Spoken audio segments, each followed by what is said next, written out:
Bonjour à tous, bienvenue à cette visioconférence 10 minutes chrono qui est consacrée aux allègements fiscaux en faveur de l'entrepreneuriat. En effet, selon votre lieu d'implantation et également selon la nature de votre projet, vous pourrez peut-être bénéficier d'allègements fiscaux qui peuvent être non négligeables. Alors, s'agissant d'une affaire de spécialiste, nous allons découvrir tout cela grâce à l'intervention de M. Maltaverne, inspecteur divisionnaire des finances publiques à la direction départementale des finances publiques de la Moselle. Alors, nous vous invitons à poser vos questions via le chat qui est à votre disposition. Donc, le chat, vous le retrouvez tout en haut de votre écran. Ce sont les deux petites bulles superposées sur lesquelles vous allez retrouver un point d'interrogation. Donc, il vous suffit de cliquer dessus, le chat s'ouvre et donc cela vous permet de poser vos questions. Donc, n'hésitez surtout pas à poser vos questions au fur et à mesure qu'elles vous viennent à l'esprit.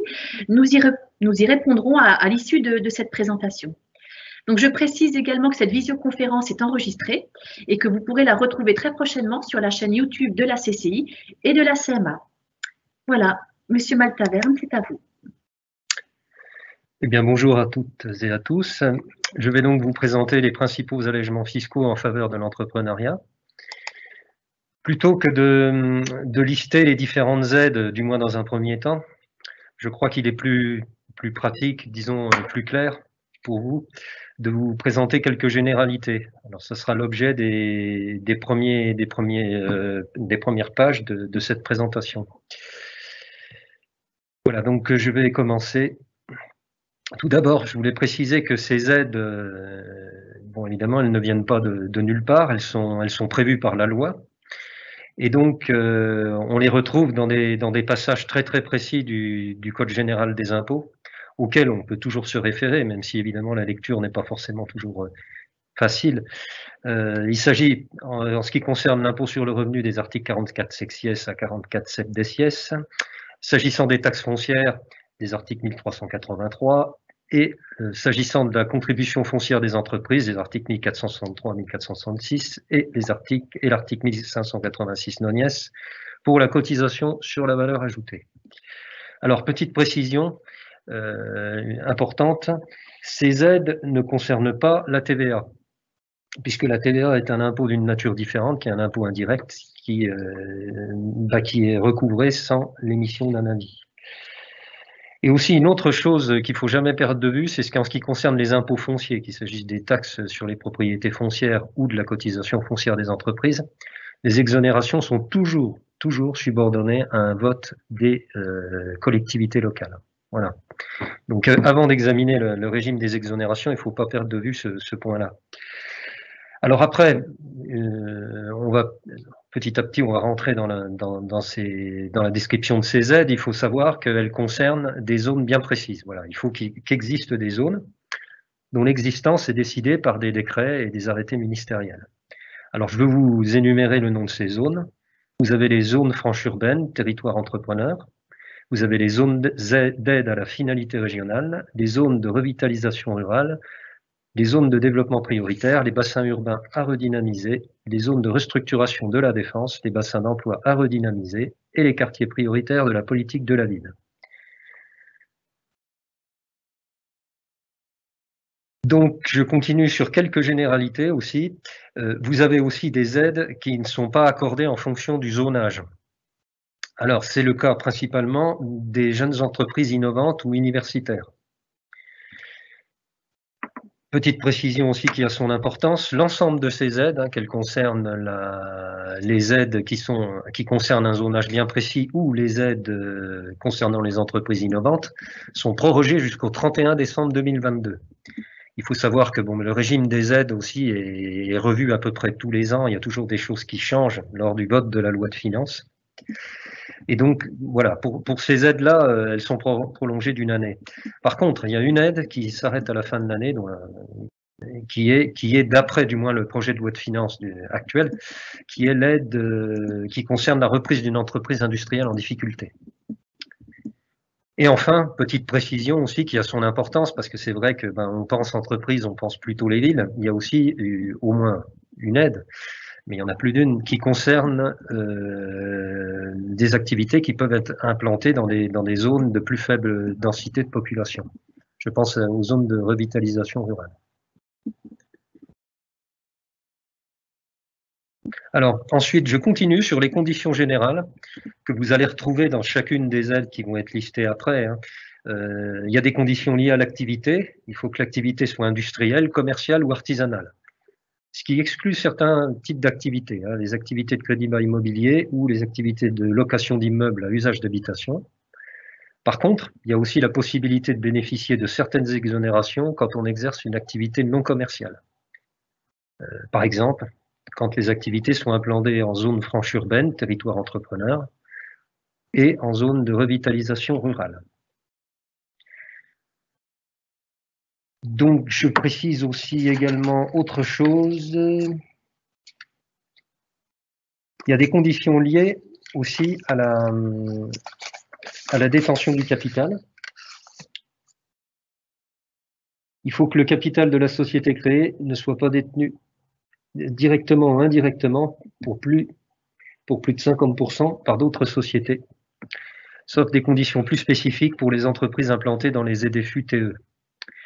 Il faut évidemment aussi, ça peut paraître évident, mais la précision est importante, il faut une implantation matérielle dans les zones concernées. Le problème peut se poser en cas d'activité non sédentaire. Donc il est prévu par la loi l'emploi au moins d'un salarié à temps plein et la réalisation d'un pourcentage de chiffre d'affaires qui peut varier de 15 à 25% en dehors de la zone. Voilà. Et enfin, il y a des conditions liées à l'absence de création dans le cadre d'une reprise. Bien entendu, hors de l'aide qui concerne la reprise d'une entreprise industrielle en difficulté. Mais de manière générale, il ne faut pas que ça soit dans le cadre d'une reprise, d'un transfert, d'une concentration, d'une restructuration ou d'une extension d'activité préexistante. Donc maintenant, nous allons aborder, je vais lister les principales aides qui peuvent concerner des entreprises qui sont domiciliées en Moselle. Donc, il s'agit tout d'abord de l'allègement qui est accordé aux entreprises implantées dans les zones franches urbaines, territoire entrepreneur, ZFU-TE. Alors, il faut que l'entreprise emploie moins de 50 salariés. Il faut bien sûr qu'elle soit implantée dans la zone et elle peut bénéficier d'une exonération à l'impôt sur le revenu ou à l'impôt sur les sociétés pendant 5 ans en totalité et au titre des 3 années suivantes, d'exonération partielle, qui sont respectivement de 60% la 6e année, c'est 40% la 7e année, de 20% la 8e année, avec un plafonnement pour l'exonération de 50 000 € par période de 12 mois. Ensuite, l'entreprise, elle doit réaliser un chiffre d'affaires ou un total de bilan inférieur à 10 millions d'euros et avoir un capital détenu à moins de 25% par une entreprise de plus de 250 salariés et dont le chiffre d'affaires annuel hors taxe excède 50 millions d'euros ou dont le total du bilan annuel excède 43 millions. En fait, c'est la définition. Ces entreprises-là ne sont pas des PME, voilà, au sens européen du terme. Et ces entreprises qui remplissent les conditions précitées peuvent également bénéficier d'une exonération à la cotisation sur la valeur ajoutée des entreprises sous certaines conditions. Je continue avec le prochain type d'aide. Et là, vous allez voir, on va retrouver le même genre d'exonération, à peu près dans les mêmes quantums suivant les aides. Il y a les zones d'aide à finalité régionale, AFR. Alors, là encore, possibilité d'une exonération à l'impôt sur le revenu ou à l'impôt sur les sociétés, à l'exception des plus-values constatées lors de la réévaluation des éléments d'actifs. Exonération totale pendant 2 ans et au titre des 3 années suivantes, des exonérations partielles de 75%, 50%, 25% jusqu'à la 5e année. Ensuite, chose aussi importante, exonération prévue à la cotisation foncière des entreprises pour une durée de 5 ans, mais avec une demande à effectuer au service gestionnaire des finances publiques. Aussi, une exonération à la cotisation sur la valeur ajoutée des entreprises, mais dans les mêmes proportions et dans les mêmes conditions que pour la CFE, c'est-à-dire la cotisation foncière des entreprises. Et enfin, taxe foncière sur les propriétés bâties, exonération pour 2 à 5 ans, et là, suivant le contenu des délibérations des collectivités territoriales concernées, c'est-à-dire que c'est une condition qui s'ajoute à l'implantation et à l'existence de la zone. Donc je vais continuer. L'aide suivante qui concerne les activités, les entreprises implantées dans les zones de revitalisation rurale. Alors là, c'est à peu près les mêmes conditions que celles que je viens de donner, sauf que l'entreprise doit employer moins de 11 salariés. Mais on retrouve les exonérations totales, puis partielles, suivant les années, à l'impôt sur les revenus, à l'impôt sur les sociétés, et le même genre d'exonération à la cotisation foncière des entreprises et à la taxe foncière. Ensuite, les diaporamas suivants, les pages suivantes, concernent des zones qui ne sont pas obligatoirement implantées en Moselle. Donc je vais juste les énumérer. Vous avez les zones de développement prioritaire, ZDP. Vous avez les bassins urbains à dynamiser, les BUD. Vous avez les zones de restructuration de la défense, ZRD. Vous avez les bassins d'emploi à redynamiser, BER, BER. Et ensuite, là, je m'arrête à nouveau, parce que là, par contre, ça peut concerner des entreprises domiciliées en Moselle, les jeunes entreprises innovantes ou universitaires. Alors là, petite précision, on prévoit des entreprises, ça concerne des entreprises qui sont créées depuis moins de 8 ans, sauf que le projet de loi de finances pour l'année 2022 prévoit que ces aides pourraient s'appliquer à des entreprises qui sont créées depuis moins de 11 ans. Donc, a priori, il y aurait un report de la durée d'exonération totale ou partielle. Alors, il faut que ce soit une entreprise réellement nouvelle. Les exonérations concernent l'impôt sur le revenu ou l'impôt sur les sociétés, en totalité, pour le résultat du premier exercice bénéficiaire. Et puis ensuite, des exonérations partielles à travers l'application d'abattements de 50% au titre de l'exercice bénéficiaire suivant. Ensuite, exonération prévue à la cotisation foncière des entreprises, cotisation sur la valeur ajoutée des entreprises et à la taxe foncière pour une durée de 7 ans. Alors, deux remarques. Il faut que ce soit des petites ou moyennes entreprises au sens européen du terme. Il faut qu'elles emploient moins de 250 personnes, qu'elles réalisent un chiffre d'affaires inférieur à 50 millions d'euros ou un total de bilan inférieur présenté à 43 millions d'euros. Et donc, l'entreprise doit être dirigée ou détenue directement à hauteur de 10% au moins par des étudiants ou des titulaires d'un diplôme de grade master à minima ou par des personnes affectées à des activités d'enseignement ou de recherche. Vous avez, alors là, cette aide, sachant qu'elle continue à s'appliquer jusqu'à la fin de cette année civile, pour les entreprises qui reprennent une entreprise en difficulté, une entreprise industrielle en difficulté. Là, vous avez une exonération à l'impôt sur les sociétés jusqu'à la fin du 23e mois suivant celui du rachat. Une exonération à la cotisation foncière des entreprises pour une durée de 2 à 5 ans, avec toujours les mêmes conditions, demande au service gestionnaire des finances publiques et suivant le contenu des délibérations des collectivités locales concernées. Même chose pour la cotisation sur la valeur ajoutée des entreprises et à la taxe foncière sur les propriétés bâties, là encore, exonération pour une durée de 2 à 5 ans, suivant le contenu des délibérations des collectivités territoriales. Et enfin, j'aborde le dernier régime d'aide de cette présentation qui concerne les allègements accordés aux entreprises qui sont implantées dans les quartiers prioritaires de la politique de la ville. Alors là, il y a des petites différences avec les aides précédentes, c'est que tout d'abord, c'est dans le cadre donc d'une création ou d'une extension, mais il faut qu'un contrat de ville existe. Et l'entreprise doit employer moins de 50 salariés à sa création. Et la différence quand même importante avec les autres aides, c'est que l'exonération concerne uniquement la cotisation foncière des entreprises. Elle est totale pour une durée de 5 ans, suivant là encore les délibérations qui sont prises par les collectivités. Et puis ensuite, elle est partielle avec des abattements de 60%, 6e année, 40%, 7e année et 20%, 8e année. Là encore, on retrouve les conditions qui sont liées aux détentions, plutôt au montant du chiffre d'affaires. Réaliser un chiffre d'affaires ou un total de bilan inférieur à 10 millions et avoir un capital détenu à moins de 25% par une entreprise de plus de 250 salariés et dont le chiffre annuel hors taxe excède 50 millions d'euros ou dont le total du bilan annuel excède 43 millions d'euros. Voilà, nous en avons fini avec cette présentation. Je vous remercie pour votre attention. Merci beaucoup, Monsieur Maltaverne, pour toutes ces précisions extrêmement utiles. Donc, n'hésitez surtout pas à poser toutes vos questions, hein. Donc, je vous rappelle que le chat est à votre disposition, hein. Donc, il s'agit des deux petites bulles superposées avec le point d'interrogation. Donc, n'hésitez pas à noter vos questions, à les publier et nous y répondrons. Voilà, alors en attendant peut-être que les toutes premières questions arrivent, Monsieur Maltaverne, moi j'en aurais une première. Vous Oui. nous avez en fait présenté donc les différentes zones qui existent en Moselle. Est-ce qu'il existe un site internet ou une cartographie sur laquelle on peut en fait retrouver ces zonages et savoir précisément où retrouver en fait voilà le périmètre exact de ces zones?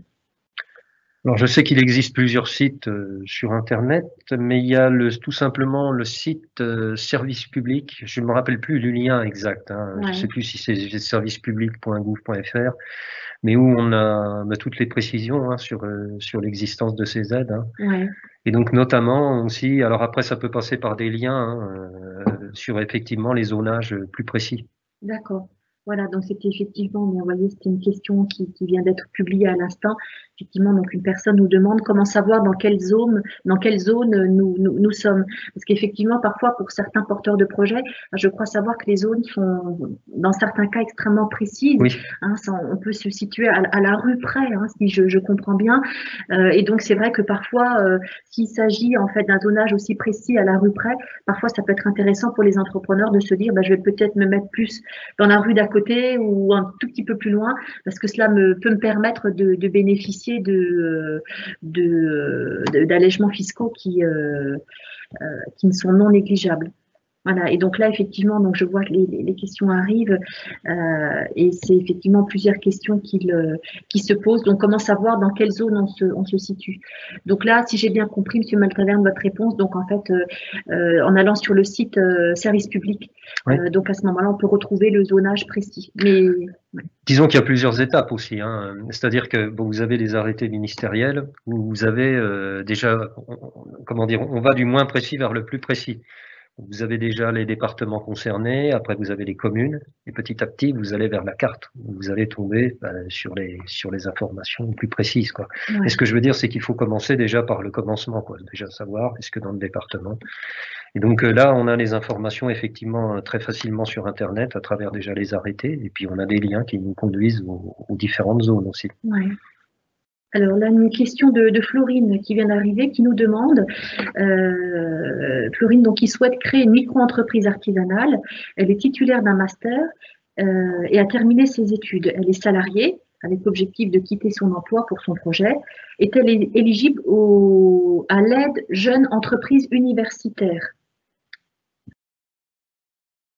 Là, pour cette question-là, je pense qu'il vaudrait mieux pour avoir plus de précision, hein, que cette personne nous adresse une demande écrite avec des précisions très, très, Pour être certain d'avoir la voilà, réponse. la bonne Ouais. analyse, oui. Ouais, ouais. Donc, si vous voulez effectivement être sûr hein, d'être bien éligible au dispositif, donc n'hésitez pas effectivement à poser la question par écrit. Je précise que vous pouvez également retrouver des collaborateurs de la direction départementale des finances publiques au salon vendredi, hein, qui se tiendra en présentiel. La direction départementale des finances publiques sera représentée et tiendra un stand. Donc, ils pourront peut-être aussi répondre à vos questions. Une autre question de Philippe, peut-on bénéficier de ces aides si nos locaux sont dans notre habitation principale?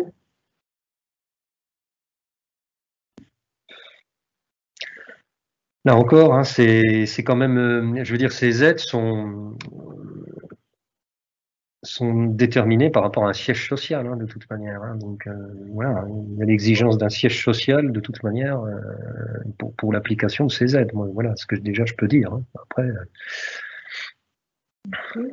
Donc, on a Mélanie qui vient de publier, merci Mélanie, merci.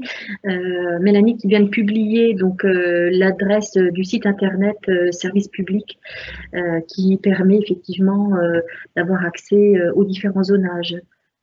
Une autre question qui est la suivante, c'est faut-il avoir des salariés pour bénéficier de ces aides dans les zones? là encore, c'est une question, il faut effectivement avoir des salariés. Je pense que là, il faudrait aussi rechercher hein, ces choses-là parce que en général, bien sûr, oui, il y a l'exigence d'un salarié au moins, hein, surtout dans la zone. Hein. De toute manière, il faut au moins un salarié déjà dans la zone concernée. Hein. D'accord. Très bien, merci. Est-ce qu'il y a une toute dernière question peut-être? Écoutez, si ce n'est pas le cas, eh bien, écoutez, nous arrivons donc au terme de ce webinaire. Donc, nous vous remercions pour votre participation active. Je remercie également notre intervenant, Monsieur Maltaverne, pour toutes ces précisions. Je précise que vous pourrez également retrouver cette visioconférence sur YouTube, hein, puisqu'elle a été enregistrée, donc elle sera disponible très prochainement, peut-être encore aujourd'hui, sinon demain dans la journée, donc sur la chaîne YouTube de la CC ou de la CMA. N'oubliez pas que le Salon Go ne fait que commencer, que vous pouvez assister à de nombreuses visioconférences sur des sujets très variés.